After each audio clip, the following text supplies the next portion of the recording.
Baik, kita bahas mengenai Perang Padri. Perang Padri itu merupakan sebuah perang yang terjadi di Sumatera bagian barat.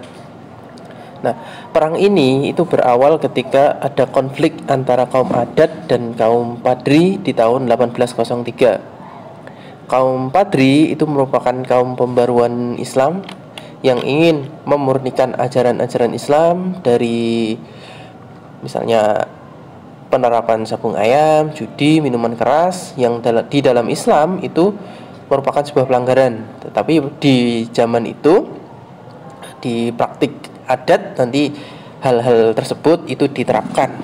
Nah, sedangkan kaum adat itu merupakan kaum yang pengen mempertahankan tradisi Islam. Nah, biasanya kaum adat ini terdiri dari kelompok bangsawan dan pemimpin-pemimpin tradisional. Nah, perbedaan pendapat antara kaum Padri dengan kaum adat nanti menyebabkan peperangan di antara mereka. Nah, peperangan ini nanti di tahun 1821 berkembang. Yang awalnya hanya melibatkan kaum Padri melawan kaum adat, nanti berubah menjadi kaum Padri melawan kaum adat plus Belanda. Karena nanti Belanda bekerja sama dengan kaum adat. Nah, dimulai tahun 1821 nanti sampai dengan tahun 1825 ketika tahun 1825 Belanda harus berkonsentrasi terhadap perang yang ada di Jawa, yaitu perang yang dipimpin oleh Pangeran Diponegoro. Maka di tahun 1825 Belanda nanti menyepakati perjanjian Masang, yaitu perjanjian gencatan senjata yang intinya adalah penghentian peperangan.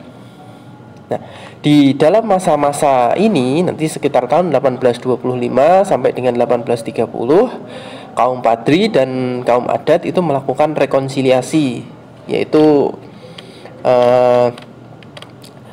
perbaikan hubungan antara mereka.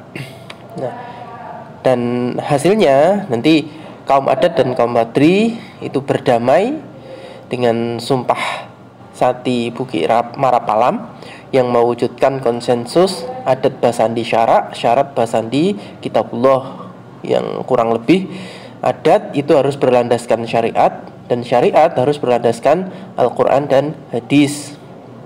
Nah, jadi sekitar tahun 1825 sampai dengan 1830 terjadi rekonsiliasi hubungan antara kaum adat dengan kaum Padri yang semula berkonflik menjadi berdamai.